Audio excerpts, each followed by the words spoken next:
ආයිබෝන් කියලා පිළිගන්නවා ඔයාලා හැමෝම මේ වීඩියෝ එකට. අද වීඩියෝ එකේදී අපි කතා කරමු අපි කොහොමද ටී-ෂර්ට් බිස්නස් එකක් ආරම්භ කරලා ඇඳුම් කඩයක් ආරම්භ කරලා ඒ හරහා කොහොමද මුදල් උපයන්නේ කියලා. ඉතින් මෙතනදී ඔයාලට මුලින්ම කියන්න ඕනි මේ දේ ආරම්භ කරන්න ඔයාලා ගාව ටී-ෂර්ට් ස්ටෝර් එකක් තියෙන අවශ්‍යතාවයක් නැහැ. ඔයාලා ළඟ ප්‍රොඩක්ට් තියෙන අවශ්‍යතාවයක් නැහැ. සරලවම මේ දේ වෙන්නේ වෙනම ක්‍රමවේදයකට. අපි කතා කරමු මේක ආරම්භ කරන්නේ කොහොමද, මේ හරහා අපි මුදල් උපයන්නේ කියලා. ඒ දේවල් පියවරෙන් පියවර මේ වීඩියෝ එකේදී කතා කරගෙන යමු. ඉතින් මුලින්ම අපි මේක ආරම්භ කරන්න කලින් මේ ක්‍රමවේදය ගැන කතා කරලා ඉමු, කොහොමද මේ දේ සිද්ධ වෙන්නේ කියලා. මම ඔයාලට වීඩියෝ එකේ මුලින්ම කිව්වා මෙතනදී ඔයාලට මේ විදිහට ටී-ෂර්ට් බිස්නස් එකක් පටන් ගන්න ඔයාලා ගාව ප්‍රොඩක්ට් ටී-ෂර්ට් ඒ වගේම ස්ටෝර් එකක් තිබීමේ අවශ්‍යතාවයක් නැහැ කියලා. ඔව් ඒක ඇත්ත. එතකොට ඔයාලට හිතෙන්න පුළුවන් කොහොමද අපි ගාව ටී-ෂර්ට් නැතුව ඒ වගේම ස්ටෝර් එකක් නැතුව මේ විදිහට ඇඳුම් කඩයක් ආරම්භ කරන්න ටී-ෂර්ට් බිස්නස් එකක් පටන් ගන්න කියලා. මේ ක්‍රමවේදය ඔයාලට සරලවම කිව්වොත් print on demand POD විදියට හඳුන්වන්න පුළුවන්. එතකොට මෙතනදී කොහොමද මේ අදාළ process එක සිද්ධ වෙන්නේ කියලා අපි බලමු. print on demand වලදී සිද්ධ වෙන දේ මම ඔයාලට සරලව මේ විදියට දැන් දක්වලා තියෙනවා. ඒ කියන්නේ ඔයාලා ගාව තියෙන ඩිසයින් එකක්. ඒක ඉහළ මට්ටමේ ඩිසයින් එකක් වෙන්න පුළුවන්, සාමාන්‍ය පරිදි ටෙක්ස්ට් එකක් වෙන්න පුළුවන්, පොඩි අකුරු වලින් හදාගත්ත සාමාන්‍ය ඩිසයින් එකක් වෙන්න පුළුවන්. මම ඔයාලට මේ දේවල් කරන විදිහ ඉදිරියේදී කතා කරනවා.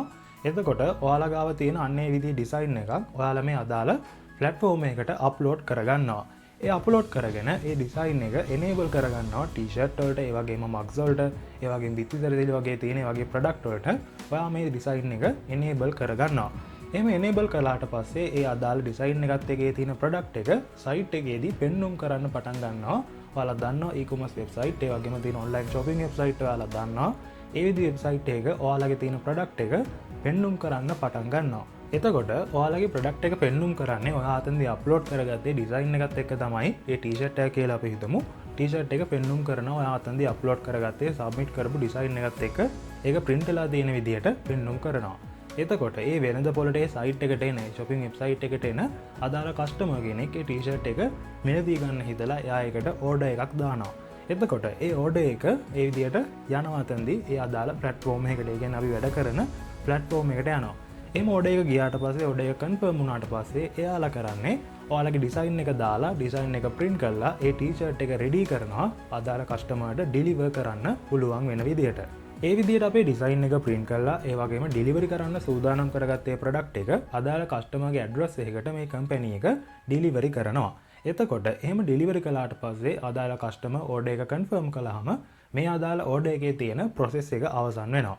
එතකොට කොහොමද මේ අදාළ ක්‍රමවේදය හරහා අපිට මුදල් ලැබෙන්නේ? අපි කතා කරමු ඊළඟට ඒ පිළිබඳව. අපේ ඩිසයින් එකක් සහිත අදාළ ප්‍රොඩක්ට් එක මිලදී ගත්ත කස්ටමර් විසින් ඕඩර් එක කන්ෆර්ම් කරලා ඕඩර් එක කම්ප්ලීට් වුණාට පස්සේ මේ ක්‍රමවේදය අවසන් වෙනවා. එහෙම අවසන් වුණාම මේ කම්පැනි විසින් අපි ඩිසයින් එක අප්ලෝඩ් කරපු ඩිසයින් එක සබ්මිට් කරපු කම්පැනි විසින් ඩිසයින් එකට අදාළ වෙන මුදල, ඒ කොමිස් මුදල ඔයාට ගෙවීම් කිරීම සිද්ධ කරනවා. ඉතින් මෙතනදී කොමිස් එකක් කිව්වට මේක බොහොම සුළු මුදලක් නෙමෙයි. ඔයාටම තීරණය කරන්න පුළුවන් ඔයාගේ ඩිසයින් එකට අදාළව කොච්චර කොමිස් මුදලක් ඔයාලට ලැබෙන්න ඕනිද කියන එක ඔයාටම තීරණය කරන්නත් මෙතනදී හැකියාව තියෙනවා මේ ප්ලැට්ෆෝම් එකේදී. ඉතින් ඒ විදිහට තමයි ඔයාට මෙතනදී මුදල් උපයන්න තියෙන්නේ. ඔයාටම තීරණය කරන්න පුළුවන් මේ ඩිසයින් එකෙන් මගේ ප්‍රොඩක්ට් එකක් අලවි වුණොත් ඔයාට කොච්චර මුදලක් ලැබෙන්න ඕනිද කියන එක මෙතනදී තීරණය කරගන්න පුළුවන්. හරි, අපි දැන් කතා කරමු මේක ආරම්භ කරන්නේ කොහොමද, මේකෙදි වැඩ කරන්න පටන් ගන්නෙ කොහොමද, මුදල් උපයන මට්ටමට අපි මේ හරහා යන්නේ කොහොමද කියලා ඊළඟ පියවරේදී අපි කතා කරමු. ඉතින් අපි යමු ඊළඟ පියවරට. හරි, අද අපි කතා කරන print on demand site එක තමයි මේ දැන් ඔයාලට පෙන්눔 කරලා තියෙන Teespring කියන site එක. ඉතින් මේ site එකේදී ඔයාලට මම වීඩියෝ එකේ මුලින්ම පැහැදිලි කරපු විදිහට ඔයාලා ගාව තියෙන ඩිසයින් එකක් මේකට අප්ලෝඩ් කරලා ඒ ඩිසයින් එක මේ ප්ලැට්ෆෝම් එකේ තියෙන ප්‍රොඩක්ට් වලට අවైలබල් කරලා ඔයාලට පුළුවන් ඒ හරහා මුදල් උපයන මට්ටමට එන්න. ඉතින් අපි මුලින්ම බලමු මේක account එකක් හදාගන්නේ කොහොමද, මේක අපි ආරම්භ කරන්නේ කොහොමද කියලා. මේ විදිහට site එකට ආවහම දැන් ඔන්න ඔයාලට බලා ගන්න පුළුවන් මෙතනදී උඩින් අපිට දක්වලා තියෙනවා login සහ start creating කියන බටන් දෙක අපිට පෙන්වන්න කරලා තියෙනවා. ඉතින් තවම අපිට account එකක් නැහැ login වෙන්න Spring වලදී. ඒ නිසා අපි තෝරගන්න ඕනේ මේ start creating කියන බටන් එක. අපි start creating කියන බටන් එක ක්ලික් කළාම අපිට එනවා මේ විදිහට සම්පූර්ණ කරන්න තියෙන තොරතුරු ටික. මෙතනදී මුලින්ම තියෙන්නේ අපිට අපේ name එක හරි brand name එක හරි ලබා දෙන්න තියෙන්නේ. ඉතින් මෙතනට ඔයාලගේ පර්සනල් නේම් එක ලබා දෙනවට වැඩිය ගොඩක්ම හොඳයි බ්‍රෑන්ඩ් නේම් එකක් වගේ. ඒ කියන්නේ ඔයාලා ඉදිරියේදී මේ කරන්න බලාපොරොත්තු වෙන ස්ටෝර් එකට ගැලපෙන නමක් මෙතනදී ඔයාලට හදාගෙන ඒක මෙතනට ලබා දෙන්න පුළුවන්. එතනින් පස්සේ තියෙනවා ඔයාලගේ වැඩ කරන ඊමේල් ඇඩ්‍රස් එකක් ලබා දෙන්න. ඒ වගේම තියෙනවා ඔයාලගේ පාස්වර්ඩ් එකක් ක්‍රියේට් කරගන්න තියෙනවා.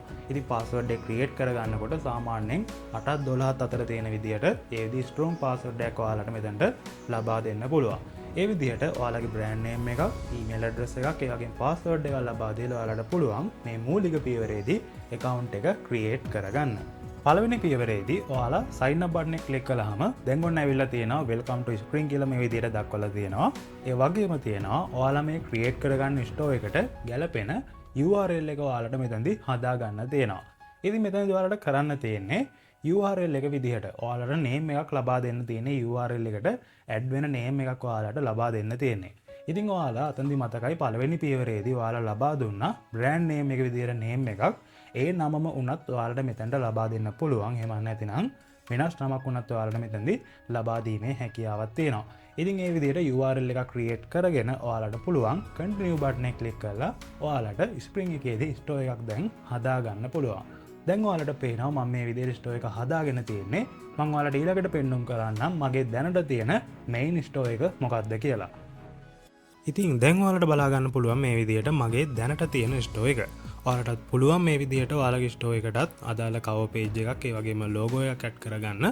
මේ විදිහට අපිට ස්ටෝර් එකේ පහළට ආවම අපි දැනට add කරලා තියෙන අදාළ product මොනවාද, ඒ product වල තියෙන design මොනවාද කියන එක අපිට බලා ගන්න පුළුවන්. ඉතින් මේ ස්ටෝර් එක ඔයාලට මේ වීඩියෝ එකේදීත් පහලින් බලා ගන්න පුළුවන්. මම channel එකට add කරලා තියෙනවා.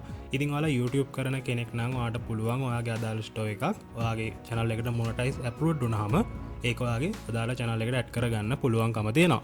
ඉතින් මම ඔයාලට ඒ ගැනත් වීඩියෝ එකක් දාලා තියෙනවා. ඉතින් ඉදිරියට කරගෙන යනකොට ඔයාලට මේ වීඩියෝ එක බලලා ඔයාලගේ YouTube channel එකට මේ අදාළ ස්ටෝර් එක add කරගන්න පුළුවන්කම තියෙනවා.